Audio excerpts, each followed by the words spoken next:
We were just walking. It was a normal evening, cool air, warm light from the street lights, and I took Jen's hand, and we talked about nothing. Then she asked, of course, with anchovies, "Ugh, Chris, are you serious?" We walked past an old house on the corner of a large Victorian mansion, long empty paint peeling off the windows with themes. The garden was overgrown with weeds, and there were many rumors about it. They say that some professor used to live here, then disappeared or left or burned down in his own basement. Versions differed, but one fact was that no one had been in the house for a long time, and yet the phone inside rang. The steady, insistent sound came not from a cell phone, but from a landline. Jay and I stopped. "You can hear it." She tightened her grip on my hand. "Yes." The call continued steadily, abruptly breaking the silence of the evening. "Maybe we'll go in." I don't know who one suggested it. We looked at each other and saw the same question in each other's eyes. What? If it mattered, the door was unlocked. Inside it was dark, smelling of damp and dust in the light of phone flashlights. We saw the whole staircase upstairs, a long corridor, open doorways into empty rooms. The phone was ringing from the living room. There was an old telephone on a table against the wall. The gray ring with the cracked wire kept ringing. I stepped forward and slowly picked up "hello" on the silence line. I was about to hang up, but at that moment, I heard heavy breathing. Deaf. Chris. I froze. "Who do you know?" I froze naked. He was strange, deaf, like a person talking through interference or through water. What the fuck? "Chris, Jen?" I felt Jen tighten my hand. "This is some kind of prank." "You opened the doors?" Chris whispered a voice. "Now it can't be closed." We ran away, just flew out of the house, slamming the door. But the next evening, the phone rang at my house at exactly the same time. I didn't pick up, and then it rang at Jen's. We checked the numbers there, and it was always unknown. A few days later, we began to see him outside the window among the trees. In the reflection in the mirror of the internal puddle on the asphalt figure. Tall, dark, as if from TV noise. We tried to ignore the calls. Ignore calls, but at 6 a.m. I woke up to the fact that my landline phone was lying on my chest. I don't remember how I took it. "Are you listening to me?" Chris said the voice. At that moment, I realized he's already there. "You're listening to me, Chris." I gripped the phone.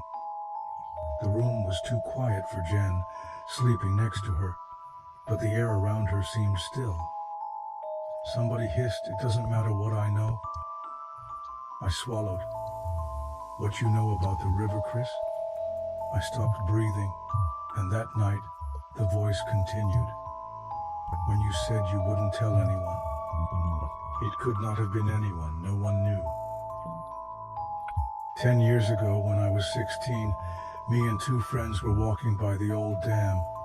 Evening. Alcohol. Stupid teenage courage. Lucas decided to show a trick. Jump off a cliff. I remember him laughing. I remember him saying, "Hold my stuff, boys. If I drown, look for my crosses at the bottom." I remember him jumping. And he didn't emerge. Jacob ducked after him, and I stood up and watched. Minute 2 passed. I heard the water gurgle, and then I left. I just turned around and left. I don't know why I know the juice. There was one thought in my head. If I didn't tell anyone about it, then it didn't happen. Lucas's body was found a week later. Jacob never spoke of it. Chris's voice echoed. "Do you remember his eyes?" I covered my face. "You didn't abandon him. You didn't try to save." I was shaking. "You just left." And at that moment, the pipe in my hand grew heavy. I slowly pulled it away. It wasn't a phone. It was a hand wet, cold, decomposing, and it was squeezing me in response. I screamed and threw it away, but the hand didn't fall. It hung in the air, and then a hoarse voice came from the phone speaker. Choking breath, I saw you there, Chris. A dark figure in the noise stood in the corner of the room. Now the face, I didn't want to look at him, but I saw the eyes were dead, white, mouth open in a silent cry. Lucas. You were supposed to dive with me, Chris. The light in the room flickered, and now you're coming with me. Did he wake up to my scream? But when she turned on the light, I was no longer there. The phone on the floor. She picked it up. Chris. Can you hear me, Jen? Said a voice. The line burst into laughter. Choking bubbles of water. Beeps. And then the phone rang again. The party's buzz presses on my ears. Music screams. Someone laughs in the corner, and it stinks of cheap booze and chips. Jeremy stands against the wall, clutching a plastic cup, but he doesn't even do it smoothly. He doesn't have time for this. The cellar door is ajar. He swears that he just saw a silhouette there, flashed and disappeared. Dude, relax. River slaps him on the shoulder. You've been hanging on that door for 10 minutes. Jeremy whispers, his gaze fixed on the doorway. You're drunk, waving off the grass. Okay, let's forget about it and relax. Barometer shakes his head. He definitely saw someone tall, dark figure. I stood outside the door, but no one noticed anything around the blind. Another half hour passes. The party goes on as usual. The girl with pink hair is dancing on the table. Someone is spitting in the sink. Jeremy doesn't move. He notices that it's a shadow in the doorway again. She's standing there, looking straight at him. You saw it. He grabs the hand of one cod. There's someone in the basement. She rolls her eyes. Dude, you're scaring everyone. Relax. I'm serious. Look. He turned his head and the door was empty. Jonah skeptically shakes his head. Go better drink. And Jeremy understands. No one believes, but he sees. He feels. And so when everyone is into a game of truth or dare, it sneaks in. Basement doors. Going down. He feels the pressure in his chest, as if the air in the basement had grown thicker, smelling dark of damp and something rotten. And just as his eyes adjust to the darkness, he sees his being. Dark, pale face, mouth too wide, eyes homeless hollows. It moves towards him without touching the floor. He doesn't have time to scream. An hour passes, and Jeremy climbs back up, his t-shirt stained. As if he fell into the mud, the skin seems paler. He slowly returns. He sits next to Trevor. Where have you been? Trevor asks, distracting himself from the game. Time smiles, but his smile isn't friendly. He walked. His voice sounds a little hollow, like he's taking a sip of beer from underground. He doesn't like the taste because he doesn't taste at all. The day goes by without sleep for me. Jenna 1 notices something wrong. Dude, is your skin okay?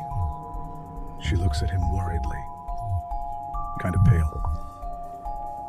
Jeremy smiles, but it gets worse every day. Her skin turns gray with a strange corpse smell. And finally, Trevor notices the creepiest thing when Jeremy accidentally touches his hand. Trevor shudders his hand, ice colder than human skin should be. He looks into his friend's eyes, and there's nothing alive there. Trevor corners him in the kitchen. Dude, what's wrong with you? He says in a trembling voice. You're not alive. Jeremy smiles. You're lying, I'm alive. But his lips crack. With this movement, a black substance flows out of Ort's corner. No. He rattles his head. You're dead, and he understands. Jeremy knows about it. He doesn't want the device to open, realizing his mistake too late. He starts screaming, calling friends. It's not Jeremy. It's not him. The tone of Donetsk shocks the party. Wife and others turn to Crimea. What are you talking about? Asks who. Carrie just got sick, that's all. The fish looks at his friends in horror. They see, understand, but do not feel this corpse smell. Jeremy slowly turns his head. His neck makes a crunch. His skin cracks slightly from the movement. He smiles, and you persevere. And before Trevor can do anything, Jeremy steps forward sharply. In his hands, something shimmers in the light of llamas. Shadow covering Trevor. Don't stop me from living about music drowns out all sounds. The others laugh and dance. Hey, it seems that someone is not happy with someone else. Look, he's lying down and trying to call for help, but his voice is drowned out by the noise of the party. He reaches out to his friends, tries to warn them, but it's too late. Jeremy slowly shifts his gaze to the next person. He wants to live. But life goes away, so he'll just get himself a new one.